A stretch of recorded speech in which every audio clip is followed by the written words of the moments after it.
सुख के लिए भौतिकवादियों द्वारा जो जो वस्तुएं अनेक कष्ट तथा परिश्रम से प्राप्त की जाती हैं, उन्हें काल रूप में भगवान नष्ट कर देते हैं और इसके कारण बद्ध जीव उनके लिए शोक करता है। वह अपने अज्ञान के कारण ही सोचता है कि सभी चीजें उसके साथ हमेशा रहेंगी। यद्यपि वह चिंता से सदैव जलता रहता है, तो भी ऐसा मूर्ख कभी न पूरी होने वाली आशाओं के लिए सभी प्रकार के गलत कार्य करता है, जिससे वह अपने परिवार तथा समाज का भरण पोषण कर सके। वह उस स्त्री को अपना हृदय और इंद्रियां दे बैठता है जो झूठ में ही उसे माया से मोह लेती है। वह उसके साथ एकांत में आलिंगन करता है, बातें करता है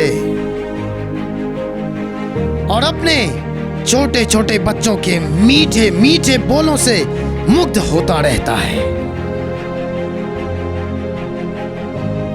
वह इधर उधर हिंसा करके धन प्राप्त करता है।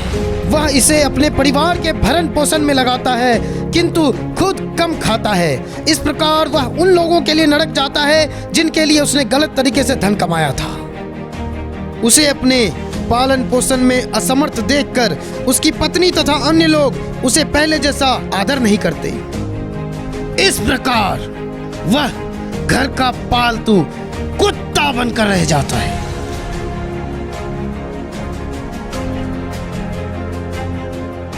और नजरअंदाज करके उसे जितना खाने को दिया जाए वह उतना खाकर ही रह जाता है।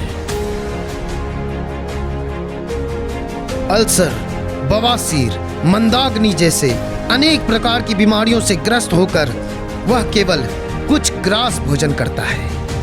अधमरी अवस्था में अंदर से वायु के दबाव के कारण उसकी आंखें बाहर निकल जाती है और उसकी ग्रंथियां कफ से भर जाती है।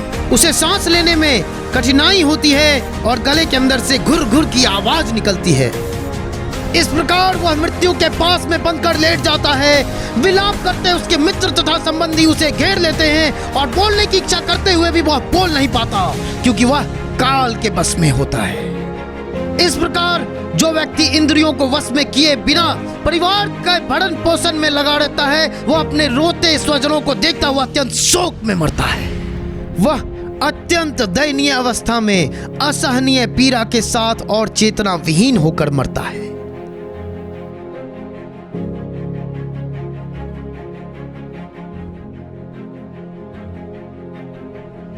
मृत्यु के समय उसे अपने समक्ष यमराज के दूत दिखते हैं, जिनके नेत्र क्रोध से भरे रहते हैं। इस प्रकार भय के मारे उसका मलमूत्र छूट जाता है।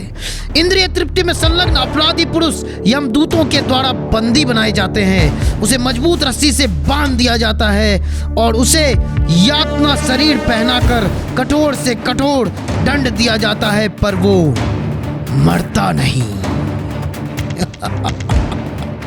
इस प्रकार यमराज के सिपाहियों द्वारा ले जाए जाते समय वह डर से भयभीत हो जाता है और कांपता रहता है।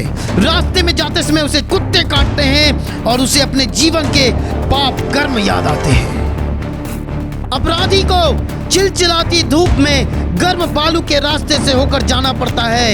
यमराज के लोक के मार्ग पर वह थकान से गिरता पड़ता जाता है। उसे पुनः उठने के लिए बाध्य किया जाता है। इस प्रकार उसे तेजी से यमराज के समक्ष लाया जाता है।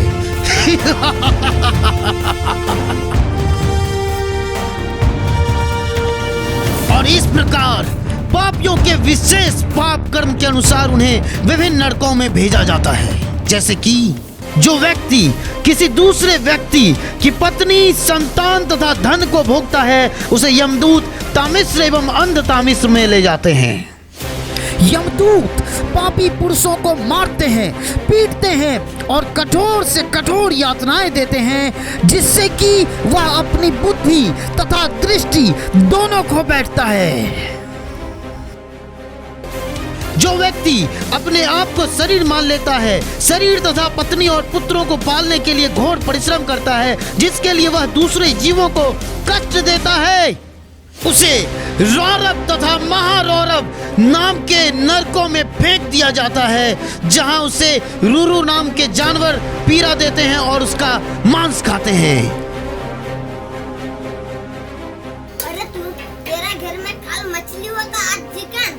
अरे कल तो अंडा होगा, पता नहीं। जो व्यक्ति अपने शरीर को पालने तथा जीभ के स्वाद के लिए कमजोर पशुओं, पक्षियों और मछलियों को पकाकर खाते हैं, वैसे दरिंदों को यमदूत कुंभी पाक नरक में ले जाकर उसे खौलते हुए तेल में भूंजते हैं। अरे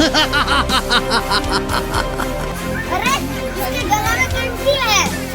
यदि कोई व्यक्ति अपने खुद स्वीकार किए गए वैदिक पद से भटकता है तो उसे यमदूत 80 पत्रवन नरक में डाल देते हैं, जहां उसे कोरों से बेजोड़ पीटा जाता है। जब वह खतरनाक दर्द के कारण इधर उधर दौड़ता है तो वह अपने चारों ओर तलवार के समान तीखी तार की पत्तियों के बीच तड़पता है। इस प्रकार पग पग पर वह चिल्लाता है और बेहोश होता है। जो व्यक्ति भोजन मिलने पर उसे अपने लोग, अतिथियों, बूढ़े लोगों तथा बच्चों में बांटकर नहीं खाता, खुद ही चेप लेता है, उस स्वार्थी व्यक्ति को कृमि भोजन नरक में डाला जाता है। यह नरक 13 लाख किलोमीटर विस्तार में कीड़ों से भरा है, जहां वह कीड़ा बनकर रहता है और दूसरे कीड़े उसे नोच नोच कर खाते हैं। जो व्यक्ति दूसरे लोगों अथवा ब्राह्मण का धन लूट लेता है उसे संदंस नरक में भेजा जाता है। वहां उसकी चमड़ी खोले हुए लोहे की चिमटे से उतारा जाता है। इस तरह उसके पूरे शरीर के टुकड़े टुकड़े कर दिए जाते हैं।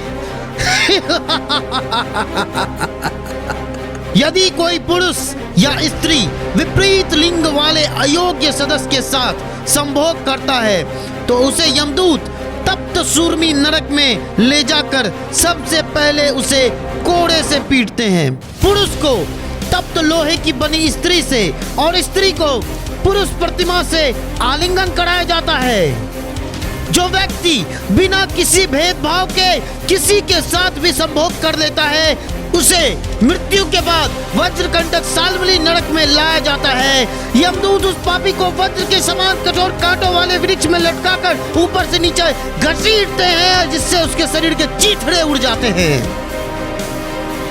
जो बेशरम शूद्र अपने आचरण, शौच एवं नियमित जीवन का ख्याल नहीं रखता या श्रेष्ठ कुल में जन्मे हुए जिम्मेदार व्यक्ति जब अपने नियत नियमों को नजरअंदाज करता है तो उसे पुयोद एवं वैतरणी नरक में फेंका जाता है। वह वहां मल, मूत्र, पीप, लार, नाखून, हड्डी, मज्जा, मांस तथा चर्बी से भरी हुई उस नदी में भयंकर यातनाएं सहता है। जो व्यक्ति अनेक प्रकार के तथाकथित यज्ञ करके इसका दुरुपयोग करता है और भौतिक प्रतिष्ठा के लिए मासूम जीवों की बलि चढ़ाता है, वैसे अत्याचारों को यमदूत अपार पीड़ा देकर अंत में उसका वध कर देते हैं। जो व्यक्ति किसी की झूठी गवाही देने, व्यापार करते अथवा दान देते समय किसी भी प्रकार का झूठ बोलता है, ऐसे पापी को 1300 किलोमीटर ऊंचे पर्वत की चोटी से मुंह के बल अविचिमत नरक में फेंक दिया जाता है। बारंबार गिराए जाने से उस पापी के शरीर के छोटे छोटे टुकड़े हो जाते हैं। जो व्यक्ति शराब पीते हैं या ऐसी ही कोई नशीली पदार्थ का पान करते हैं उसे यमराज के दूत अयहपान नामक नरक में ले जाते हैं। यहाँ यमदूत उसकी छाती पर चढ़कर उसके मुंह के अंदर पिघला लोहा डाल देते हैं। जो गृहस्थ अपने घर आए अतिथियों को क्रोध भरी कुटिल दृष्टि से देखता है उसे पर्यावर्तन नरक में ले जाया जाता है, जहां वज्र जैसे चोंच वाले गिद्ध झपट कर तेजी से उसकी आंखें नोच लेते हैं। जिस व्यक्ति को अपने संपत्ति का अभिमान होता है और वो हमेशा सोचता है कि मैं कितना धनी हूँ, उस व्यक्ति को सूची मुख नरक में रखा जाता है, जहाँ यमदूत उसके पूरे शरीर को दर्जियों की तरह धागे से सिल देते हैं।